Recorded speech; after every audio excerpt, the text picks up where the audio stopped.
Bonjour à tous, on regarde cette vidéo attentivement jusqu'à la fin.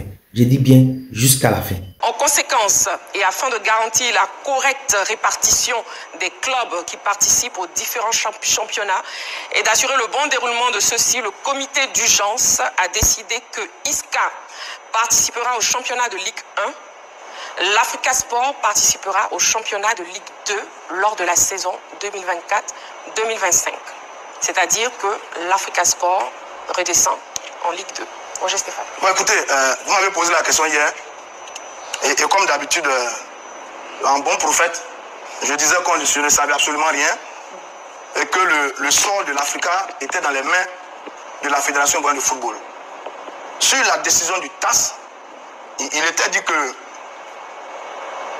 ISCA devait revenir en Ligue 1 et que la décision concernant l'Africa Sport d'Abidjan était du ressort de la Fédération ivoirienne de football. C'est écrit dans le dernier paragraphe parce que ISCA avait demandé au TAS de refaire le classement en fonction du résultat de son enquête. Le TAS a dit c'est pas ma responsabilité donc de faire les classements des championnats, c'est la responsabilité de la fédération. Donc hier, on était certain que ISCA revenait en Ligue 1, mais on ne connaissait pas le sort de l'Africa Sport d'Abidjan, quoique certaines officines proches de l'Africa ont tenté de faire croire que c'est l'Africa qui restait en Ligue 1 et que ISCA devait y vivre. Enfin bref, la décision est là. Alors cette décision, elle est difficile.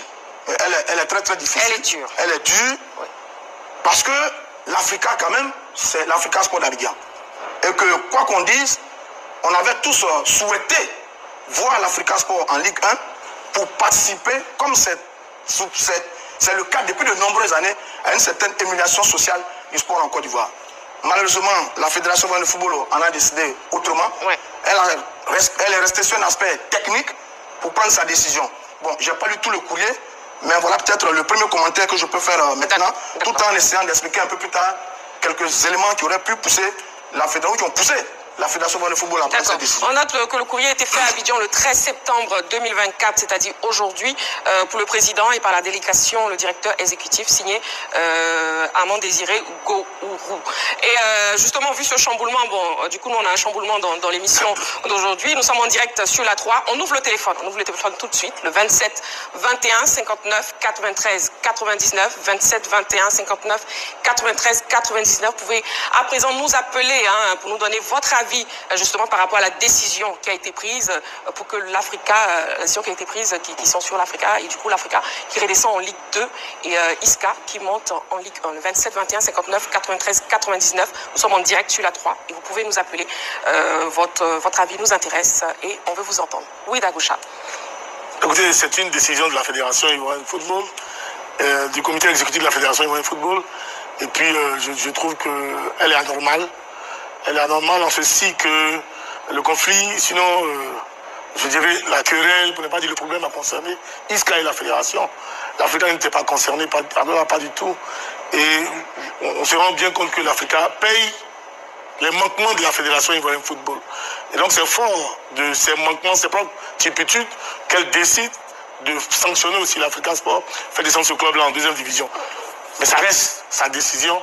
Et je pense que autant ISCA a saisi, à mon sens, le TAS, l'Africa Sport aussi a les moyens de saisir le TAS, a le droit de saisir le TAS. Sinon, en commission de recours, d'abord ici en Côte d'Ivoire, et puis après saisir le TAS. Parce que force est de reconnaître que, franchement, tout ce que nous avons vécu cette saison-là n'a pas été le fruit, sinon le fait de l'Africa, même pas de ISCA, parce que ISCA n'était pas organisateur du championnat. C'est le comité exécutif, l'organisateur, je dirais la ligue professionnelle qui a eu à avoir des manquements, des ratés à tout point de vue. Et aujourd'hui, on va sanctionner un club qui tout naturellement, tout normalement a joué son championnat et s'est qualifié en bonne et due forme selon la même fédération. Et celle-ci vient dit que l'Africain n'est pas qualifié, elle doit redescendre en Ligue 2. Bon, c'est une décision qu'on respecte, mais j'ose croire que les dirigeants de l'Africa ne resteront pas là parce que c'est une décision unique. Ça, je le dis, c'est une décision unique. Elle va à l'endroit vraiment même du bon sens que le football procure, sinon développe, vous le dites. Oui, à l'encontre, pardon. À l'encontre. Voilà, à l'encontre vraiment de ce que le football enseigne aux uns aux autres. Le respect de l'adversaire est plein de qualités que le football nous enseigne. Mais là, une telle décision, je pense que le comité exécutif a fait le mauvais choix. Il aurait pu, à mon sens, faire monter du club en première division et puis faire monter notre club de D3. La décision est prise. Cette décision, elle est unique. Dagochal. Voilà, Dagochal qui ne digère pas du tout cette décision. Oui, coach Alain. Vous savez, quand je vais dire que cette affaire a déclenché, j'ai expliqué ici sur le plateau que ça avait commencé depuis le début, quand la commission de recours a fait rejouer le match Isca-Sirocco. C'est de là est parti tout ce brouhaha dans lequel nous sommes. Je me rappelle très bien que Oza est sorti du terrain pendant un match, ils ont été sanctionnés. Le Racing Club est sorti du terrain pendant un match, ils ont été sanctionnés. Mais diantre, ça fait combien de matchs que Isca a fait où il y a eu toujours des équipes qui sont sorties du terrain? Mais que la fédération nous explique. Parce que la commission de litige était censée être neutre. Parce que si on reprend le match Isca-Sirocco, on doit reprendre tous les autres matchs où les adversaires sont sortis du terrain. Mais ça n'a pas été fait.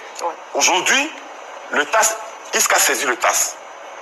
La fédération vient sanctionner un club qui a été champion de la Ligue 2, qui a joué une finale de la Ligue 2 contre Oza et qui a remporté ce trophée aux yeux et aux yeux du monde entier.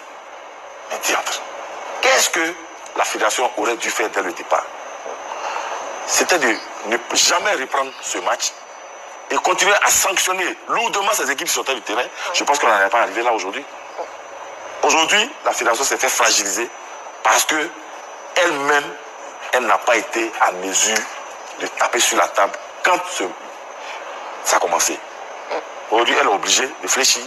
Elle est obligée de fléchir et par la faute de sa commission d'éthique.